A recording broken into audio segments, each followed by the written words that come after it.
Pessoal, dando seguimento, brasileiros naturalizados. Brasileiros naturalizados a gente encontra no artigo 12, inciso 2 da Constituição Federal, né? Vejam lá, naturalizados. Nos naturalizados, a gente também tem uma classificação. A gente vai dizer que a naturalização, ela pode ser uma naturalização ordinária, e aí a gente vai encontrar na linha A do inciso 2, ou ela pode ser extraordinária, e aí a gente vai encontrar ela na linha B do inciso 2. Então, os brasileiros naturalizados, essa naturalização, ela pode se dar tanto pela via ordinária ou pela via extraordinária. O que nos diz a linha A do inciso 2? São os naturalizados, então, os que, na forma da lei, adquiram a nacionalidade brasileira exigidas aos originários de países de língua portuguesa apenas residência por 1 ano ininterrupto e idoneidade moral. Bom, o que isso significa primeiro? Percebam que logo no início a gente tem uma norma de eficácia limitada, né? Vejam ali, os que na forma da lei adquiram a nacionalidade brasileira. Então, isso nos faz entender que se precisa de uma lei que elenque alguns critérios, alguns requisitos para que se adquira essa nacionalidade brasileira. Isso não nos importa tanto agora, mas eu pus ali para vocês que esses requisitos a gente vai encontrar na Lei de Imigração, que é a Lei 13.445 de 2017, lá no artigo 65. Lá no artigo 65 vocês vão encontrar como esses requisitos aí, né, previstos em lei para que se adquira a nacionalidade brasileira. A necessidade de ter capacidade civil, de ter residência em território nacional pelo prazo mínimo de 4 anos, comunicar-se em língua portuguesa, não possuir condenação penal ou estar reabilitado nos termos da lei. Esses são, então, os critérios ali que estão implícitos, né? Não estão previstos na Constituição, porque é uma norma de eficácia limitada e que se precisa, então, dessa lei infraconstitucional, que é a Lei de Imigração, que vai estabelecer os requisitos. Prof, para constitucional, eu preciso saber esses requisitos da Lei 13.000? Não. Tá? Isso eu não vou cobrar de vocês, isso foge muito do que a gente está estudando. Mas coloquei ali para você saber e porque vocês precisam saber, agora sim precisa saber, a questão dos originários de países de língua portuguesa. Por quê? Porque para ser brasileiro, de forma geral, de outros países, a gente precisa cumprir, a gente não, o estrangeiro que quer se naturalizar brasileiro, precisa cumprir esses requisitos do artigo 65, que esses que eu mencionei para vocês, né? São 4 requisitos aí de forma geral que o estrangeiro precisa cumprir para poder requerer a nacionalidade brasileira.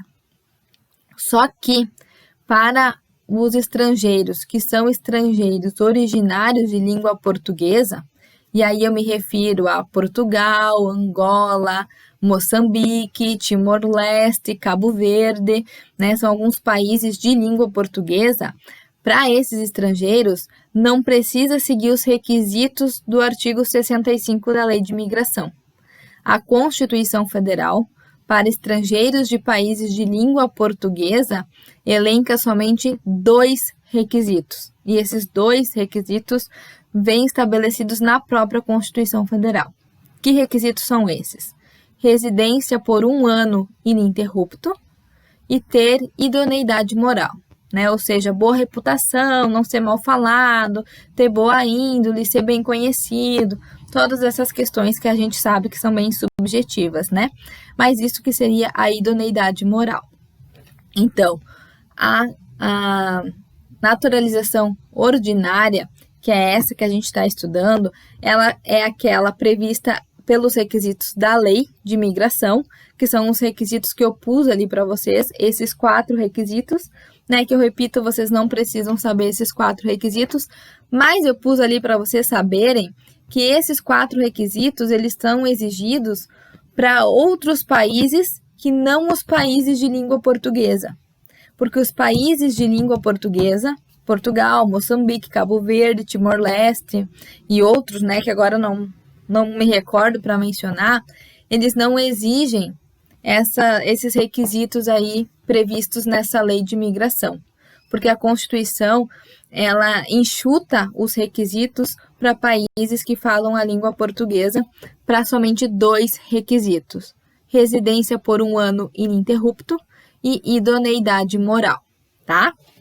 Então, ali, do lado da linha A, vocês escrevam ordinária, naturalização ordinária, né? Vamos ler mais uma vez antes de passar para a linha B.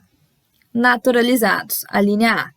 Os que, na forma da lei, adquiram nacionalidade brasileira, e aí são, então, os 4 requisitos da lei de imigração, exigidas aos originários de países de língua portuguesa, e aí, então, aos originários de língua portuguesa, não se exige esses 4 requisitos que eu pus ali para vocês, se exige apenas residência por 1 ano ininterrupto e idoneidade moral, tá? Então, o que tem que cuidar aqui? Que estrangeiro a gente está trabalhando nesse primeiro caso. Se é estrangeiro de língua portuguesa, a gente precisa só de 2 requisitos: residência por 1 ano ininterrupto, 1 ano, né, direto, com residência aqui no Brasil, e idoneidade moral, tá? Agora, se for um estrangeiro de outro país, de outra língua, e aí sim a gente precisa recorrer a essa lei de imigração, beleza? A segunda modalidade de naturalização é a naturalização extraordinária, que está lá na linha B do inciso 2. O que diz a linha B? Os estrangeiros de qualquer nacionalidade residentes na República Federativa do Brasil há mais de 15 anos ininterruptos e sem condenação penal, desde que requeiram a nacionalidade brasileira. Essa linha, a linha B, ela engloba aqueles casos de estrangeiros que não cumpriram todos aqueles requisitos previstos na ordinária, por exemplo, porque a ordinária ela é bem mais rápida, né? Percebam que a ordinária ela é de 4 anos. Então, para se requerer pela via ordinária, é preciso que o estrangeiro cumpra os requisitos que está na lei, que é na lei de imigração no artigo 65. Agora, se o sujeito ele não cumpre todos os requisitos que precisam ser cumpridos de forma geral, de forma cumulativa, se ele não cumpre todos, tem a opção da via extraordinária, né, que se costuma se chamar de decurso do tempo, né, de tanto tempo que aquele sujeito mora no Brasil, né, a gente encontra outros critérios para que ele possa adquirir a nacionalidade brasileira.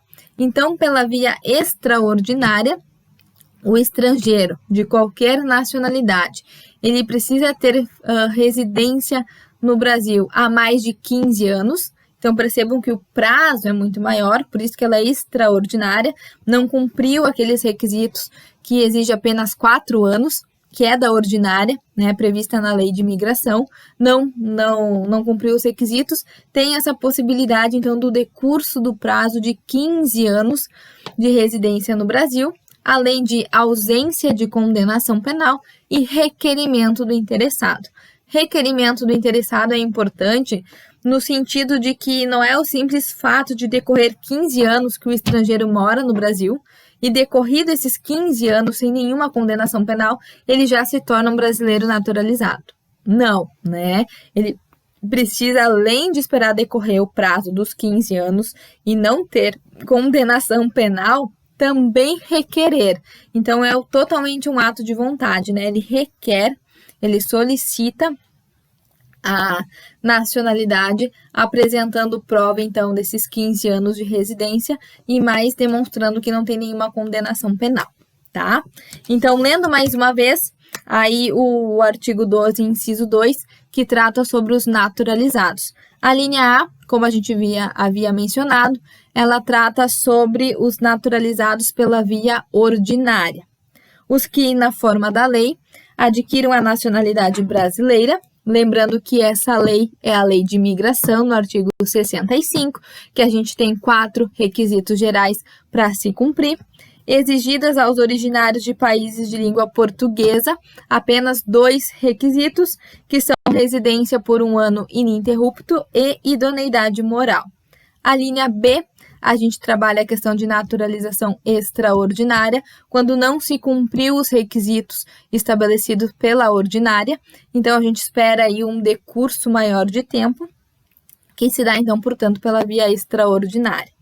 Os estrangeiros de qualquer nacionalidade residentes no Brasil há mais de 15 anos ininterruptos e sem condenação penal, desde que requeiram a nacionalidade brasileira, né? Então, precisa requerer, não é automática pelo decurso dos 15 anos. Percebam que tanto o 1 ano do ordinário como os 15 anos do extraordinário são ininterruptos, tá? Então, é importante aí grifar ininterruptos nas duas possibilidades, beleza? Vamos lá, então. Parágrafo 1º. No parágrafo 1º do artigo 12, eu quero que vocês anotem aí do lado reciprocidade aos portugueses. O que significa o parágrafo 1º que estabelece a reciprocidade dos portugueses? É possível, como a gente recém viu na linha A, que países que falam a língua portuguesa, se cumprindo 2 requisitos, né, por 1 ano ininterrupto e idoneidade moral, possam adquirir a nacionalidade brasileira. Mas é possível que essas pessoas de países de língua portuguesa, eles venham a residir no Brasil e adquiram alguns direitos que são direitos inerentes aos brasileiros, sem que se adquira a nacionalidade brasileira.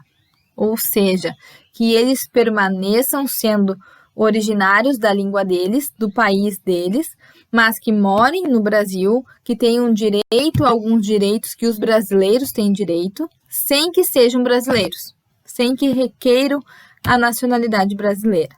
Veja o que eu pus ali para vocês. Havendo reciprocidade em favor dos brasileiros, né? Ou seja, esses países de língua portuguesa também tratarem os brasileiros dessa forma, serão atribuídos aos portugueses com residência permanente no Brasil os mesmos direitos inerentes aos brasileiros, salvo os casos em que houver expressa vedação constitucional. Observação: os portugueses continuam sendo portugueses, estrangeiros, portanto, no Brasil. Essa questão, né, ela trabalha, então, essa hipótese do brasileiro que adquire residência, que mora no Brasil, mas que ele não quer se naturalizar brasileiro, quer continuar com a nacionalidade brasileira originária dele. Nesse caso, se houver reciprocidade entre os países, entre o Brasil e esse país de língua portuguesa, é possível que esse estrangeiro, mesmo sendo estrangeiro, tenha direito a alguns direitos que os brasileiros têm direito aqui.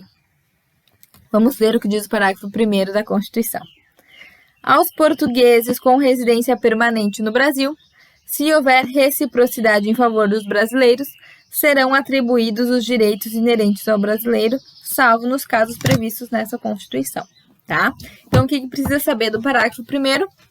Que esse português, né, esse estrangeiro, para ter direito a alguns direitos que os brasileiros também têm, ele não precisa necessariamente se tornar um brasileiro, né? Basta que haja reciprocidade entre os países, reciprocidade em favor dos brasileiros.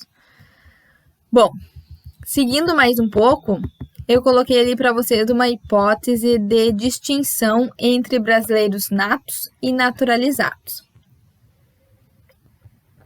De modo que eu pergunto para vocês: é possível fazer distinção entre brasileiros natos e naturalizados?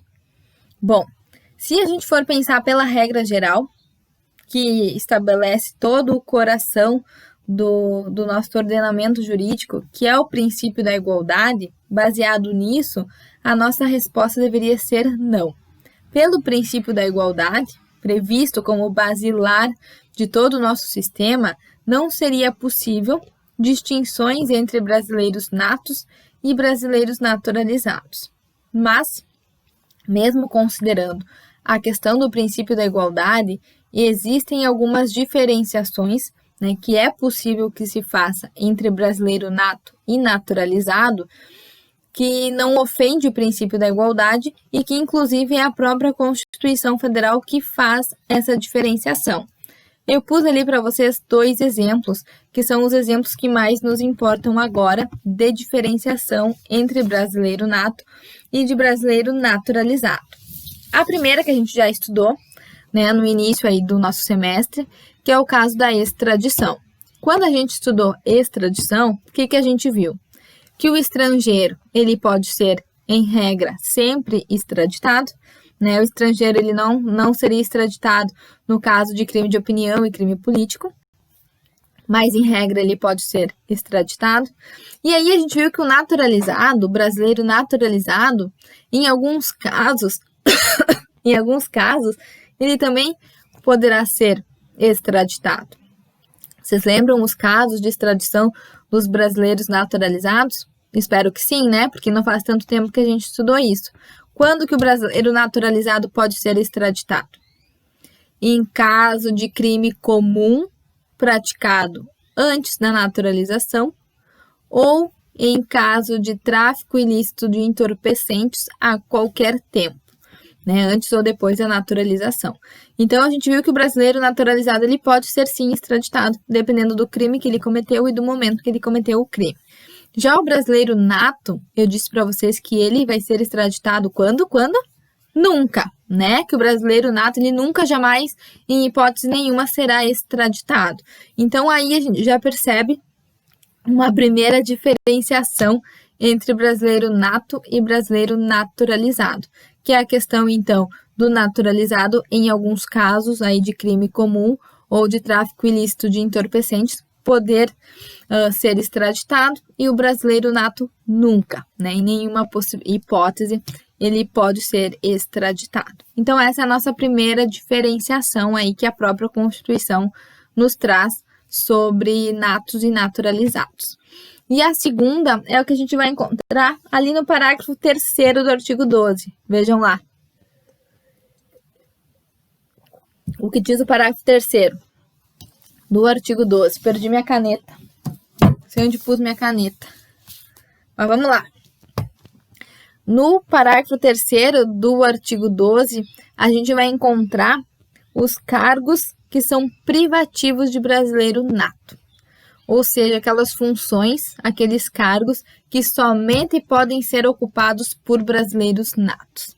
Prof, isso precisa saber esses incisos, esses 7 incisos do parágrafo 3º? O que vocês acham?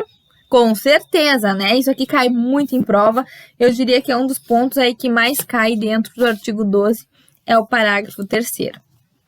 Por isso, então, vamos ler quais são esses cargos que somente podem ser exercidos por brasileiro nato. De presidente e de vice-presidente do Brasil, de presidente da Câmara dos Deputados, presidente do Senado Federal, ministro do Supremo Tribunal Federal, carreira diplomática, oficial das Forças Armadas e ministro de Estado da Defesa. Primeiro, o inciso 5, 6 e 7 é decoreba, tá? Da carreira diplomática, de oficial de Forças Armadas e de ministro de Estado da Defesa é decoreba, né? Vocês têm que decorar que isso aí é só brasileiro nato que pode exercer. Agora, o inciso 1, 2, 3 e 4, vocês não precisam decorar, é uma questão de lógica. A gente não aprendeu isso ainda, mas a gente vai aprender em direitos políticos que... achei minha caneta. Que em determinadas situações, o presidente da República, ele vai ser substituído, né? Seja uma substituição definitiva, que é em caso de vacância, por exemplo, impeachment, né, que o presidente sai, quem que vai substituir o presidente, ou em substituições temporárias. O presidente está doente, o presidente foi viajar. Então, a gente tem algumas pessoas que têm competência para substituir a ausência do presidente da República. Na Constituição Federal, quando a gente for trabalhar isso, a gente vai ver que tem uma ordem de substituições, de pessoas que podem substituir o presidente da República. Se o presidente da República está ausente, a primeira pessoa que vai substituí-lo é o vice-presidente. Sim, né? Essa é a principal função do vice-presidente da República, é substituir o presidente da República. Então, se o presidente precisa ser brasileiro nato, Lembrem sempre que o presidente da República tem que ser nato. E o vice-presidente pode substituir o presidente. Então, o vice precisa ser nato também, porque ele pode substituir o presidente. E aí a gente vai estudar em direitos políticos, e já antecipo para vocês, que se o vice-presidente morre, por exemplo, e não pode substituir. Tô com uma tosse que tá insuportável já. Se o vice-presidente morre e não pode substituir, aí a gente tem pela Constituição outras pessoas, começando pelo presidente da Câmara. Se o vice-presidente não pode substituir o presidente, quem vai ser competente para substituir? O presidente da Câmara. Por isso que a gente tem ali, no inciso 2, presidente da Câmara dos Deputados com necessidade de ser brasileiro nato. Percebam que é o presidente da Câmara, não são os membros. Não são os membros da Câmara dos Deputados. Pode ser que os deputados, os outros deputados lá, a maioria, sejam brasileiros naturalizados. Quem não pode ser naturalizado é o presidente da Câmara ou o presidente do Senado. Tá? É o presidente. Os demais deputados e senadores que compõem as casas podem ser naturalizados. Quem não pode ser é o presidente. Justamente porque o presidente da Câmara pode vir a substituir o presidente da República e, portanto, precisa ser nato. O presidente do Senado Federal também pode substituir o presidente da República, então também precisa ser nato. E se chegar lá no final e o presidente da República não puder ser substituído pelo vice, nem pelo presidente da Câmara, nem pelo presidente do Senado, ele vai ser substituído pelo presidente do STF, pelo presidente do Supremo Tribunal Federal. Por isso que a gente tem ali que ministro do STF também deve ser brasileiro nato, tá? Então, essa lógica aí do inciso 1, 2, 3 e 4 é uma lógica de pessoas que podem futuramente substituir temporariamente o presidente da República. E se o presidente da República tem que ser nato, todos os que podem substituir, como consequência, devem ser natos também, tá? O que eu quero que vocês chamar atenção, cuidado, no parágrafo 3º, é que, mais uma vez, é o presidente da Câmara e é o presidente do Senado que precisam ser brasileiros natos. Não significa que todos os senadores ou que todos os deputados precisam ser natos. Pode ser, e a gente tem casos de deputados federais que são brasileiros naturalizados. Não tem problema. Pode brasileiro naturalizado se candidatar a deputado ou a senador. O que eles nunca vão poder ser é presidente da Câmara ou presidente do Senado, porque aí só cabe essa vaga para quem for nato, tá? E nos ministros do STF, aí a Constituição ela abrangeu os 11 ministros do STF, né? Não só o presidente do STF, mas os ministros de forma geral, beleza? Então, repetindo mais uma vez, são privativos de brasileiro nato os cargos de presidente da República e vice-presidente, presidente da Câmara, presidente do Senado, ministros do STF, carreira diplomática oficial das Forças Armadas e ministro de Defesa, de Estado da Defesa, tá? É meio decoreba. O 5, 6 e o 7, ali, os últimos 3, eles são decorebas mesmo, tá? E o 1, o 2, o 3 e o 4 é uma questão de lógica, de compreender que quem pode substituir o presidente da República precisa ser brasileiro nato também, beleza? Isso aí, então, é sobre os brasileiros naturalizados. Se a gente for retomar, assim como a gente retomou a parte dos brasileiros natos, o que é que a gente viu até agora? A gente viu que a naturalização ela pode ocorrer também de duas modalidades, a ordinária e a extraordinária.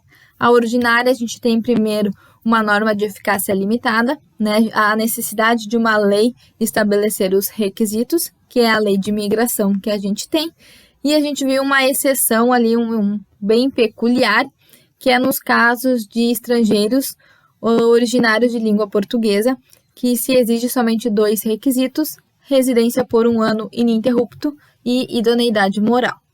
A gente viu também a via extraordinária, que são para aqueles estrangeiros, então, que não cumprem esses requisitos estabelecidos na lei de imigração.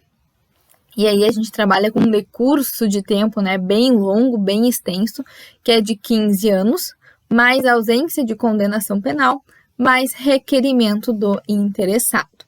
Depois a gente viu reciprocidade aos portugueses, né, que são alguns casos de portugueses virem a residir no Brasil, terem direitos que são de brasileiros, mas sem que seja necessário adquirir a nacionalidade brasileira.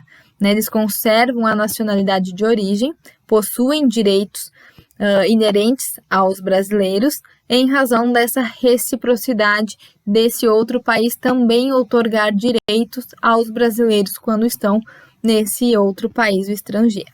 Então, essa é a regra da reciprocidade que a gente chama. E, por fim, né, que a gente acabou de ver agora, é a distinção entre brasileiros natos e naturalizados, que pela regra da igualdade, regra geral, não deve ter diferenciação entre esses dois, mas a Constituição abarca aí algumas hipóteses de diferenciação, que é o caso da extradição, que o brasileiro naturalizado ele pode ser extraditado em caso de crime comum praticado antes da naturalização, ou crime e tráfico ilícito de entorpecentes a qualquer tempo, e o brasileiro nato, já está me falhando a voz, o brasileiro nato nunca poderá ser extraditado. E a segunda hipótese, então, de diferenciação é o parágrafo 3º, que a gente acabou de analisar, que são os casos de cargos privativos de brasileiros natos, né? Funções que somente brasileiros natos poderão exercer. Ficamos por aqui nessa parte da aula. Na primeira, então, trabalhamos brasileiros natos, agora brasileiros naturalizados. E na próxima aula, na próxima parte, aí bem rápido, a gente finaliza trazendo a parte da perda do direito de nacionalidade, né? E aí a gente finaliza esse conteúdo. Então, tome mais uma água, vou tomar a minha aqui e espero vocês no próximo bloco.